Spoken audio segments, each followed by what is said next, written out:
हॉस्पिटलच्या बांधकामावरून वाद, रस्त्याच्या जागेवरील लिफ्टच्या कामाला दिव्यांग नागरिकाचा विरोध, आक्षेप घेतल्याने धमकावल्याचा आरोप, दिव्यांग नागरिकाची तक्रार.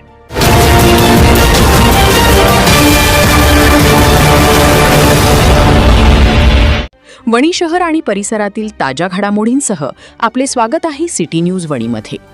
यवतमाळ जिल्ह्याच्या वणी शहरातील ब्राह्मणी रोड परिसरात शासकीय रस्त्याच्या जागेवर अतिक्रमण करून हॉस्पिटलच्या लिफ्टचे बांधकाम करण्यात येत असल्याचा आरोप जैन लेआउट येथील 75% दिव्यांग नागरिक गणेश मधुकर आवारी यांनी केला आहे.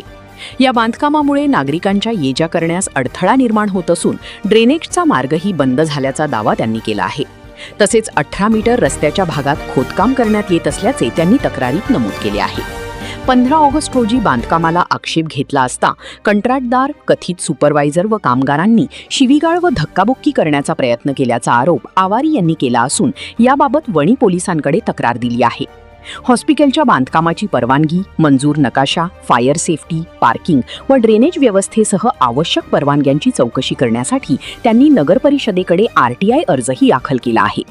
कथित अनधिकृत बांधकाम तातडीने थांबवून दोषींवर कारवाई करावी, अन्यथा उपोषण करण्याचा इशारा आवारी यांनी दिला आहे.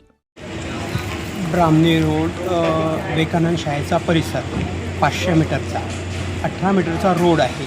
त्याचं 18 मीटरचं रुंदीकरण आणि मधात डिवायडर आणि सुशोभीकरण झालं पाहिजे, या विषयावर आम्ही नगर परिषदेला निवेदन दिलेलं आहे. तर लवकरात लवकर तातडीने रस्ता बनवण्यात यावं आणि त्या रस्त्यावर असलेले अनधिकृत बांधकाम हटवण्यात यावे. माझ्या निदर्शनास 15 ऑगस्ट स्वातंत्र्य दिनाच्या दिवशी असे माझ्या निदर्शनास आले. शेजारी एक 5 ते 6 मजली हॉस्पिटलची इमारत उभी राहिलेली आहे. त्या इमारतीचा लिगल होणार आणि लिगल डॉक्टर अजून कोणीही पुढे आलेलं नाही आहे आणि त्या इमारतीच्या परवानग्या नाही आहे, त्यांच्याकडे कुठल्याही प्रकारची परवानगी नाही आहे. पहिले तिथे फ्लॅट सिस्टम होता, तो 3 मजलीचाच होता. माझ्या माहितीनुसार 3 मजलीची नगर परिषदची माहिती आहे, मी माहिती काढलेली आहे. बरेचसे डॉक्युमेंट्स माझ्याकडे आहे. प्रशासनाने त्याच्यात फेरबदल करू नये अशी माझी प्रशासनाला विनंती आहे. अपार्टमेंट असताना तिथे अचानक कसे हॉस्पिटल कसे का उभे झाले? हॉस्पिटल उभे झाले ते झाले, बाकीच्या लोकांना NOC किंवा काय गोष्टीची कल्पनाही नाही देता एवढंच 6-7 मजली हॉस्पिटल तिथे उभं होत आहे. तिथे पार्किंगची व्यवस्था नाही आहे. ते लिफ्ट ड्रेनेजवर त्यांनी बांधलेली आहे. त्या ड्रेनेजवर लिफ्ट बांधत असताना मी यापूर्वी विरोध केला होता, तर त्यांनी माझ्यावर गुंडशाही करून माझा विरोध जुमानून पाडला. मी त्यावेळेस शासन आणि प्रशासनापर्यंत दखल मागितली नाही की छोटं मोठं करेल बा म्हणून. तर त्यांनी 6 मजली लिफ्ट तिथे उभी करून टाकली आणि आज 6 मजली लिफ्टच्या समोर जाऊन त्यांनी परवाच्या दिवशी स्वातंत्र्य दिनाच्या दिवशी त्यांनी रोड खुदाई करून त्यांची वॉल कंपाऊंड करण्याची तयारी होती तिथे.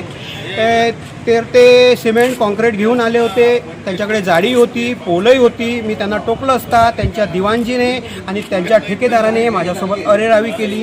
मला अपंग व्यक्ती म्हणून त्यांनी मला हिणवणूक केली, पिडवणूक केली. माझा आत्मसन्मान खूप दुखावला गेला आहे त्या प्रसंगामुळे. तर तेव्हापासून मी थोड्या हालचाली करण्यास सुरुवात केलेली आहे. तर त्याही संदर्भात मी आज माझं वैयक्तिक निवेदन नगर प्रशासनाला दिलेलं आहे की शिवसरांनी त्याची सखोल चौकशी करून त्या व्यक्तीला कठोर प्रशासन लेवलवर करावं, नाहीतर अन्यथा मी तिथे आत्मदहन करेल. मी माझी संघटनेचा सपोर्ट घेऊन मी संघटनात्मक कारवाई करून तो माझ्या घराशेजारीचा त्रास थांबवण्याला प्रशासनाला विनंती करतो, नाहीतर मी माझं संघटन घेऊन तिथे उपोषणाला बसेल. मला ती तिथून लिफ्ट हटली पाहिजे आहे, कारण अनधिकृत बांधकामाचा विरोध केला नाही तर असंच वाढेल. प्रशासन नंतर ते काढू शकणार नाही. रोडची बरेच दिवस झाले वाट पाहून राहिलो होतो मी, रोडही अजून होऊन नाही राहिला. त्याच्यामुळे ते आउटफिशियल प्रशासन पुढेच सरकून राहिलं दिवसेंदिवस. त्याचा अत्यंत त्रास होऊन राहिला मला. माझी मानसिक स्थिती खराब होऊन राहिली. तर प्रशासनाने त्यांना जातीने लक्ष घालावं अशी माझी प्रशासनाला विनंती आहे.